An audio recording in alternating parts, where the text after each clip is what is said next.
aš norėčiau paprašyti kunigo Gedimino Jankūno perskaityti pirmą pranešimą, kas yra politikos ir teisės pagrindas. Ir moralė kaip gyvenimo pagrindas, iš kur jį turi kilti. Ačiū. Sveiki dar kartelį, aš iš pradžių galvoju, kad sėdom kalbėsiu, bet sėdom kalba vyskupai, jie gali. Kunigai mes įpratę esam kalbėti stačiomis ir kai jau pavargsti, tada supranti, kad jau laikas sustoti ir pabaigi pamokslą. Tai kai aš čia pavargsiu, tada jūs žinosit, kad jau artėjom į pabaigą. Man keista, aš maniau, kad tik tai Sąjūdžio laikais Seimo rūmose buvo galima ir Dievą minėti, ir maldą, ir ten šnekėjom, ir Pranciškų, ir visus kitus šventuosius. Aš maniau, jau tie laikai praėjo, dabar viskas labai tolerantiška, labai PC, politically correct. Nieko negalima tokio įskirti, čia tik tai apsimėtom kažkokiais tarptautiniais žodžiais ir mandrom frazėm, ir paskui pasėdėję šitose labai reikšmingose krėsluose einame namo kiaušinienės valgyti ar kitų gerų dalykų daryti. Vis dėlto džiugu, kad Sąjūdžio dvasia dar nepražuvusi, kuri neįmanoma be bažnyčios, be tikėjimo, be tų vertybių, kurias šiandien šioje konferencijoje, man atrodo, susirinkome prisiminti ir jų ginti. Man buvo duotas klausimas moralė kaip gyvenimo pagrindas, iš kur ji turi kilti. Ir aš galvoju ir ką sugalvojau, su jumis pasidalinsiu. Buvo laikas ir ne taip seniai, kuomet apie moralę nebuvo kaip nors išskirtinai kalbama, ypač viešajame diskurse. Moralę priėmėme kaip savaime suprantamą dalyką, nerašytą žmogiško gyvenimo ir sugyvenimo normą. Kas turėjo atsitikti šiandienėje visuomenėje, kad moralė nebėra savaime suprantama žmogaus gyvenimo pagrindas ir jos kilmė tampa teorinių diskusijų objektu. Mano nuomonė, tai, kas nutiko, geriausiai iliustruoja sekantis pavyzdys.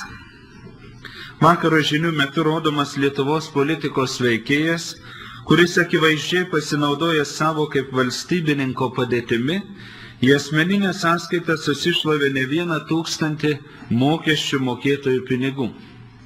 Paklaustas, kodėl tai padarė ir ar jam negėda, politikas atsako: aš gal nusižengiau moraliai, bet ne įstatymui. Suprask, nevalia laužyti įstatymų, bet jeigu dar nėra įstatymo draudžiančio vogti konkrečioje situacijoje, vogti galima. Kitaip sakant, įstatymai savo, moralė savo. Ir vėl klausime, kodėl taip yra. Atsakymą bent jau aš radau 2005 metais išgirdęs dabar jau popiežiaus emerito Benedikto XVI prieš konklavinę kalbą. Joje tuometinis kardinolų kolegijos dekanas Jozefas Ratzingeris pamokslo metu pasakė, cituoju: kiek daug tikėjimo mokymų pažinome per praėjusius dešimtmečius. Kiek daug ideologinių pakraipų ir kiek daug mąstysenų. Nedidelė daugybės krikščionių mąstymo valtelė neretai būdavo šių bangų užliejama bei nešiojama nuo vieno kraštutinumo prie kito. Nuo marksizmo prie liberalizmo, nuo kolektyvizmo prie radikalaus individualizmo, nuo ateizmo prie migloto religinio misticizmo, nuo agnosticizmo prie sinkretizmo ir taip toliau. Aiškaus tikėjimo pagal bažnyčios išpažinimą turėjimas dažnai įvardijamas kaip fundamentalizmas.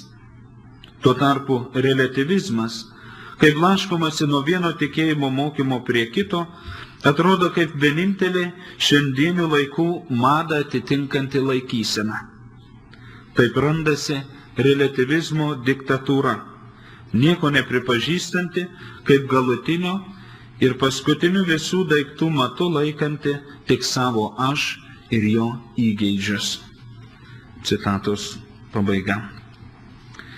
Popiežius Benediktas nedviprasmiškai vardė mūsų laikų didžiausią mąstymo ir tikėjimo iššūkį, pavadindamas jį relativizmo diktatūra.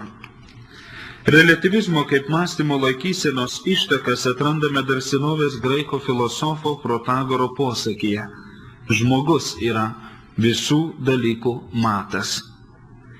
Šiame pranešime nesileisiu relativizmo teisėtą ir pozityvų naudojimą mąstymo ir žmogiškų ieškojimų lygmenyje.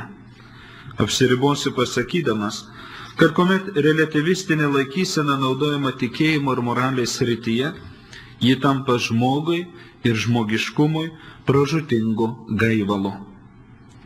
Trumpai tariant, relativizmas yra mąstymo laikysena, kuri nepripažįsta jokios absoliučios, visiems vienodai galiojančios tiesos ir tuo labiau tokio tiesos šaltinio, kuris pats būtų absoliutus. Mūsų krikščioniškame tikėjime mes šį absoliutą vadiname Dievu.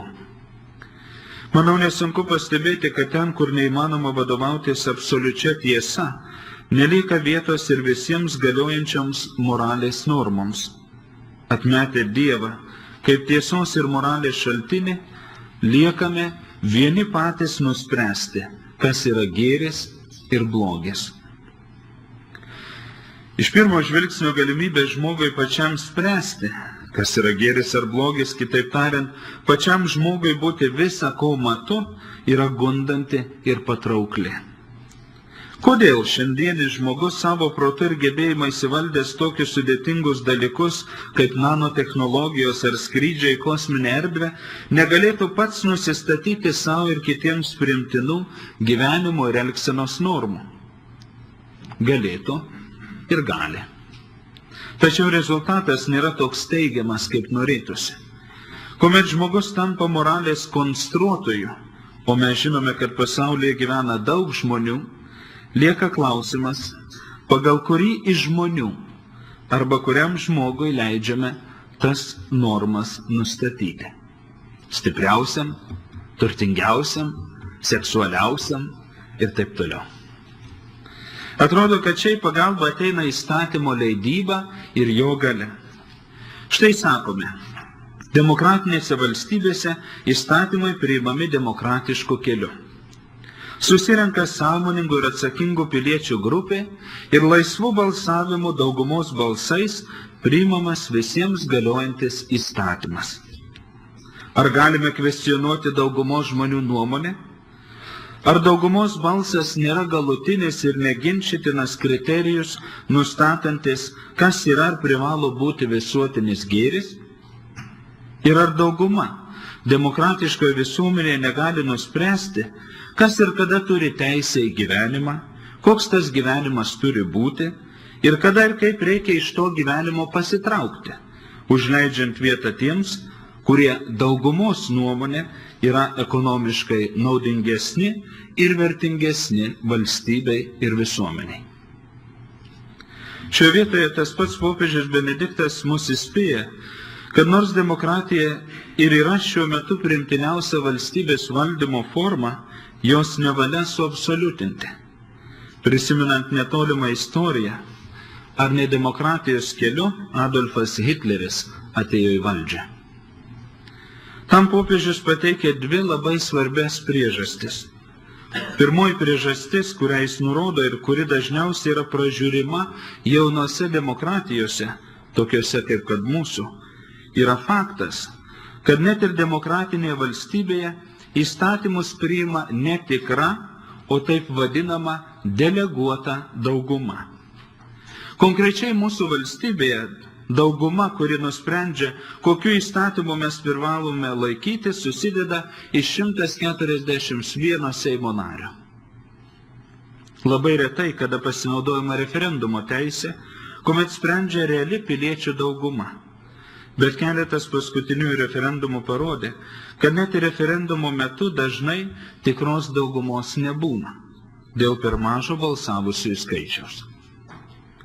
Antroji priežastis, dėl kurios popiežius Benediktas perspėja, kad nevalia aklai pasikliauti demokratinė sistema, yra ta, kad, kaip jis pats sako, yra gėris, kuris negali tapti blogiu, ir yra blogis, kuris nepaisant žmonių sprendimo netampa gėriu.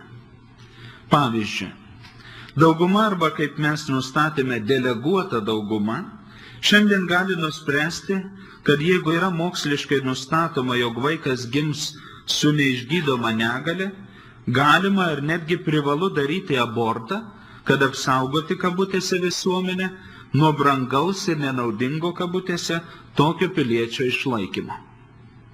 Arba kitas pavyzdys. Kadangi šiandien valstybė neturi užtektinai lėšų garantuoti pensinio amžiaus sulaukusių žmonių oraus pragyvenimo, kodėl deleguotai daugumai nepriėmus kabutėse visiems naudingo įstatymo, kad senyvo amžiaus žmonėms, ypač paliegusiems ir ligotiems, reiktų laisviau taikyti eutanazijos galimybę. Tai tik keletas pavyzdžių, kuomet atsisakius iš Dievo žmogui duoto prigimtinio įstatymo išplaukiančios visuotinės moralės normų, žmogus tampa visa ko matu ir įgyja teisę, pasinaudodamas vienokią ar kitokią politinę santvarką spręsti, kas yra gėris ar blogis. Dauguma nėra moralės garantas. Ar ne per didelė atsakomybė žmogui, ypač mūsų laikų, pasimetusiam ir viskuo abejojančiam, dažnai neturinčiam aiškaus atsakymo, kas yra tikrasis jo gyvenimo tikslas ir prasmė. Šitokio pasimetimo ir neaiškumo padėtis labiausiai atsispindi šalies savižudybių ir sergamumo nuo priklausomybių ir psichinių ligų statistikoje. Perfrazuojant popiežių Benediktą XVI, žmogus be Dievo nebežino, kas ir kam jis yra. Kuomet paneigiamas moralės įstatymas įrašytas į kiekvieno žmogaus širdį, valstybei lieka tik liautis, kad ji pati, žmogiškų ir įstatyminių galių ribose, sugebės užtikrinti savo piliečių tarpusavio sugyvenimą ir gerovę. Bet ar gali valstybė priversti savo piliečius gyventi vadovaujantį sąžinę ir dorą? Ar valstybė gali priversti mylėti artimą? Ar valstybė gali priversti laisvai ir sąmoningai aukotis dėl kitų gerovės? Ta pati Europos Sąjunga, savo pagrindinio įstatymo preambulėje atsisakiusi pripažinti ir įvardinti krikščioniškąsias šaknis, prarado svarbią dalį savosios tapatybės.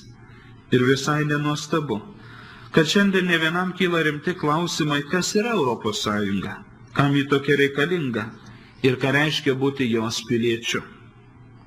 Nuo pat įstojimo į šią sąjungą stebiu, kaip dažnai nekritiškai ir skubotai mūsų valdantieji asmenys, norėdami įsiteikti Briuselio klerkams ar padidinti savo pačių politinius kreditus, priima Lietuvos valstybę ir jo žmonėms nenaudingus ir netgi žalingus įstatymus. Kaip lengvai, dėl ne visada tinkamai suvaldomų ir įsisavinamų europinių lėšų, parduodame savo tautos savastį, papročius ir vertybės. Šiandien reikalingas didelis valdančių ir Lietuvos piliečių akylumas, kad priimant atitinkamas ES padiktuotas direktyvas ar įstatymus, dokumentų tekstuose nebūtų užslėptas žmogaus, šeimos ir krikščioniško tikėjimo puoselėjimų vertybių paneigimas. Reikia tik pasidžiaugti Lietuvos vyskupais ir jiems talkinančiais susipratusiais kompetitingais pasauliečiais, kurie išdrįsta viešai ir garsiai pasisakyti apie mus supančius dvasinius ir politinius pavojus. Džiugina kiekviena pilietinė iniciatyva, kuri skatina gerbti, o ne toleruoti nuomonių ir pasirinkimų įvairovę. Aiškiai vardijant, kas toje įvairovėje yra pelai ir kas grūdai, piktžolės ar kviečiai. Valstybė nebuvo, nėra ir nebus tikrosios moralės šaltinis ir garantas. Ji yra ta, kuri vadovaudamasi savo piliečių moralinėmis nuostatomis užtikrina žmonių tarpusavio sugyvenimą ir teisingą bei atsakingą žmogiškų išteklių pasidalymą. Tačiau valstybė, kuria valdo jokia morale nesivadovaujanti žmonės, pasmerkta tapti vis labiau ir daugiau legalistinė. Tai yra, gausėjančių įstatymų gale, normuojanti žmonių tarpusavio santykius, tokiu būdu įteisindama savo diktatūrą ir suvaržanti žmogaus teisę į laisvą ir atsakingą gyvenimą. Galiausiai turime grįžti prie pamatinės nuostatos, kad nesvarbu kokioje aplinkoje, šeimoje, mokykloje, darbovietėje, versle, ūkyje, medicinoje, politikoje, valstybės valdyme, bendruomenėje, svarbiausias vertinimo ir įvertinimo kriterijus yra žmogaus ir jo elgsenos moralumas. Moralumas, kurio pagrindas yra Dievo į kiekvieno žmogaus sąžinę įrašytas dekalogas, 10 Dievo įsakymų. Bažnyčios ir krikščioniškojo tikėjimo, kuris yra ES ir mūsų tautos tapatybės neatskiriama dalis užduotis, kaip tik ir yra puoselėti šį absoliučios tiesos ir gėrio įstatymą mūsų sąžinėse. O valstybės misija yra garantuoti savo piliečių teisę gyventi ir siekti savo ir kitų gerovės, vadovaujantis moralinėmis, vertybinėmis, tautinėmis ir pilietinėmis nuostatomis.